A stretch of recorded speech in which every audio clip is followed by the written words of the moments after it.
गीतयार्य गुरु शिष्यं శ్రీ సమిష్టి బోధానంద దీక్షితం ఉపనంది పురుషమోకార్య సద్గురుభ్యో నమో నమః.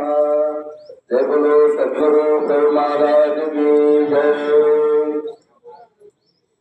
వేదికపై ఉన్నటువంటి మద్గురు స్వరూపులు శ్రీ నిశ్చలానంద శాసనాచార్యులు మరియు గౌరవాధ్యక్షులు పూజ్యులు శ్రీ సహజానంద కృష్ణార్యులు మరియు అందరి గురు స్వరూపులకందరికీ వేదిక ప్రాంగణంలో ఉన్నటువంటి అందరికీ నా యొక్క ద్వాదశ నమస్కారాలు తెలియజేసుకుంటూ ఈరోజు మా మద్గురులైన శ్రీ సమిష్టి బోధానంద ఉప్పలంచి కృష్ణమూర్తార్యుల గురు పూజ మహోత్సవానికి రావడం మాకెంతో సంతోషదాయకం. మొన్న ఫిబ్రవరి 1 రోజు బాబు చెప్పినట్టు ర్యాలమడిలో జరిగింది. మార్చి 1 ఏమో పూర్తివాడలో జరిగింది. ఇప్పుడు మార్చి 17 ఇక్కడ అంటే అక్కడక్కడ జరుగుతున్నాయి. చాలా సంతోషంగా ఉంది. ఇప్పుడు పెద్దలు చెప్పినట్టుగా అంటే చెప్పే విధానంలో ఉన్నప్పటికీ మనం ఆచరణ పూర్వకంగా ఉండాలని పెద్దల యొక్క భావన. అట్లా ఉంటేనే ఈ బోధకు స్వార్థకత మనం లభిస్తుంది, లేకపోతే కాదు. అయితే మనకు ఇటువంటి మనము ఎన్నో జన్మల పుణ్యఫలంతో ఈ బోధకు రావడం జరిగింది. అయితే మనము అజ్ఞాన దశలో ఉన్నప్పుడు మనకు ఇటువంటి గురు జ్ఞానం లభించడం లేదు. ఎందుకంటే అది ఎట్లా ఒక సూర్యుడికి మేఘము అడ్డు అయితే దాని యొక్క ప్రకాశం ఎట్లయితే మనకు తెలియదో ఆ విధంగా మనకు అజ్ఞానం అనేటిది ఆవరించి ఉన్నది. ఏమంటారంటే అజ్ఞానాన్నే గ్రస్త ప్రాణిస్తా చికిత్సక విద్యా స్వరూపో భగవాన్ తస్మై శ్రీ గురవే నమః.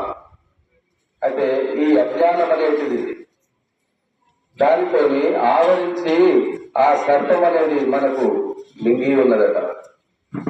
అప్పుడు ఆ సర్పము మనకు కాటేస్తే ఏ విధంగా ఉంటది అంటే దాని యొక్క మత్తు లోపల మనము మన ఉనికిని కోల్పోతాం. మనకు బయట ఏం జరుగుతుందో తెలియదు, మన రుచులను కూడా కోల్పోతాం. మనకు అది మంచి వాసన కూడా కోల్పోతాం. అట్లా మన ఉనికిని కోల్పోతాం. కాబట్టి అప్పుడు ఆ గురుడే వైద్యుడుగా వచ్చి మనకు ఉన్నటువంటి అజ్ఞానాన్ని తొలగిస్తుడు. విద్యా స్వరూపో భగవాన్, ఈ విద్యను ఆ పరబ్రహ్మ జ్ఞానాన్ని ప్రసాదించి ఈ అవిద్యా రూపకమైనటువంటి అంధకారాన్ని తొలగింపజేస్తుడు. అట్లా ఇంకా తాపత్రయాన్ని తప్తాన మశాంత ప్రాణినాముదే గురురేవ పరాగంగా తస్మై శ్రీ గురవే నమః. మనకు ఈ 3 తాపత్రయాలతో మనం కొట్టుమిట్టాడుతున్నాం. ఈ జనన మరణ ప్రవాహ రూపమైనటువంటి ఈ సంసారంలో ఏది ఆధ్యాత్మికము, ఆది భౌతికము, ఆది దైవికం అనేటువంటి తాపత్రయాలతో, ఆధ్యాత్మికము అంటే ఈ దేహమందు కలిగేటువంటి వ్యాధులతో, దానితో మనము ఎప్పుడు దాని ఏంది ఒక జ్వరం వచ్చినా దానికి లోబడి మనం ఇంకొక పని చేయలేకపోతున్నాం. అంటే మరి ఈ గురుబోధకు మంచిగా తెలిసిన వాడు ఉంటేనేమో ఇవి సహజమే కదా అని దాన్ని కొట్టేస్తారని, ఇది సహజమే కదా, దేహమైనప్పుడు రోగం రావడం సహజమే కదా అని అనుకొని నిశ్చయ బుద్ధితో నుండి ఆ గురువాక్యం మీదే ఉంటాడు. కానీ మరి అదే గురువును ఆశ్రయించకపోతే దానిలో కొన్ని ఆ వ్యాధిలో కొన్ని నుండి మూలకు కూర్చొని ఉంటాడు.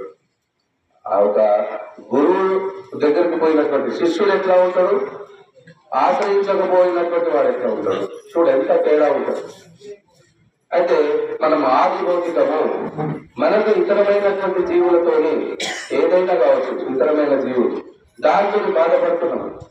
అంటే ఇది సహజమే కదా. ఒక మనం ఇంకా నడుచుకుంటూ పోతున్నాం, ఆ ఆటోమేటిక్ గా వచ్చి ఒక కుక్క మీదకి వస్తుంది, కలుస్తుంది.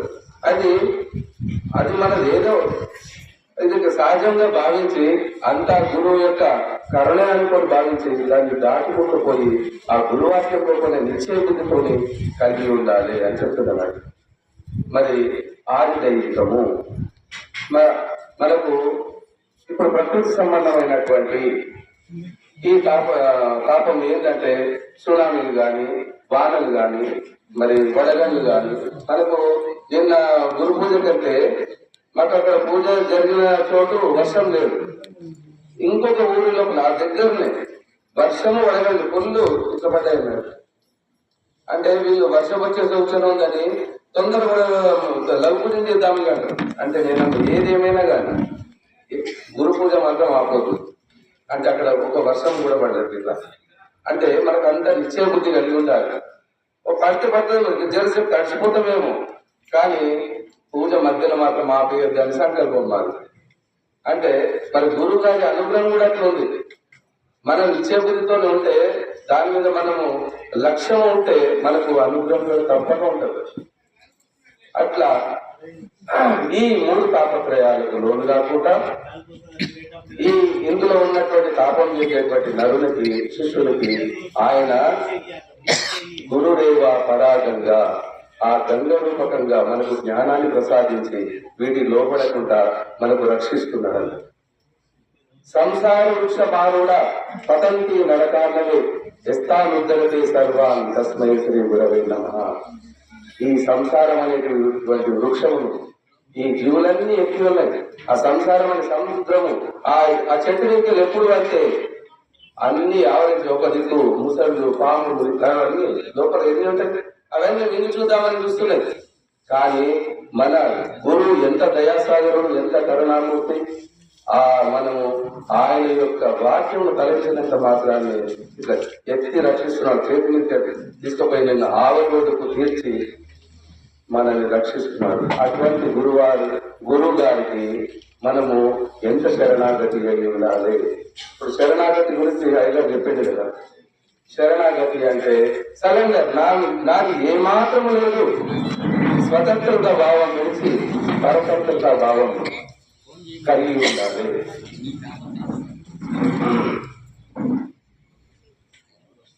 అయితే ఇటువంటి దానికి శరణాగతుడు కొన్ని శరణాగతుడగు శిష్యుని కరుణామృత దృష్టి చేత గనిమోదములను ముప్పిరి గొలు మృదువాక్యములను పరమదయానందు గురుడు దక్షాగురుమనేను సంశయానిక బాధింపగలను పరిపూర్ణముకటిలో మెరుకాలేదుకను పరిపూర్ణమురుకాల ఎరిగి ఎరుకను మాను భక్తాగురుమనేను సంశయానిక బాధింపగలను. ఎవరు శరణాగతి పొందిరు అంటే ఇక్కడ సాధన సంపత్తి కలిగినటువంటి వారు, 20 లక్షణాలు మనం పొందినటువంటి వారు ఈ అచల గురువును చేరి శరణాగతి పొందారు. అప్పుడు ఆ గురువు గారు ఆయన యొక్క కరుణాంతిక దృష్టి చేత మనకు చూసి ఆయన ముక్కిరి గుణ మృదువాక్యములను ఆ 3 ముక్కిరితో అంటే గట్టి అయిన గొప్పదైనటువంటి ఈ మృదువాక్యాలు మనకు ప్రసాదించుడు. అదే ద్వాదశి, షోడశి.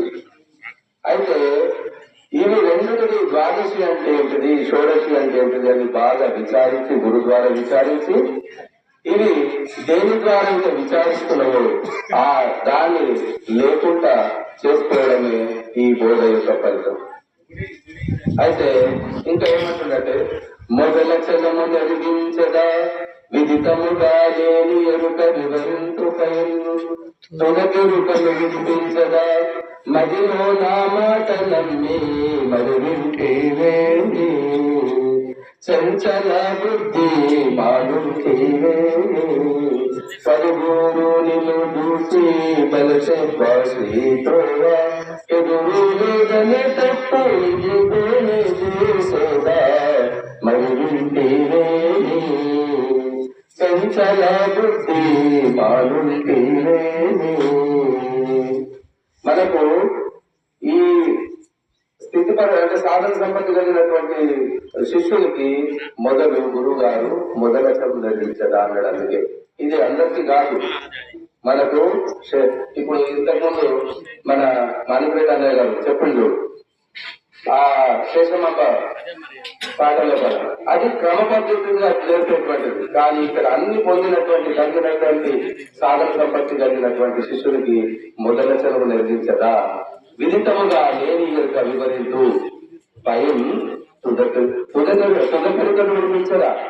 ఆ ఎరుకను ఇవి రెండు సంగతి ఎరిగించిన తర్వాత ఈ ఎరుక లేదెరుక కాబట్టి ఇది విడిపిస్తాంటున్నాడు.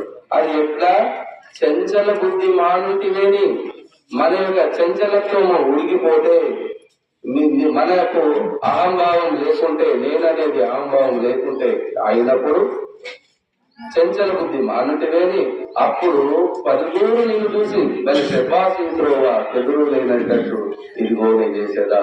అప్పుడు ఈ గురుగారి దగ్గర పోయినప్పుడు ఎట్లా బాగా తయారైండు అని 10 మంది శబాస్ అనేటట్టు చేసేటువంటి న్యాయము గురువు దగ్గర ఉంది. కాబట్టి ఆ గురువు గారికి శరణాగతి పొంది అందరూ ఈ విధంగా నడుచుకొని తరించగలరని కోరుతున్నాను. జై సద్గురు బ్రహ్మరాజుకి.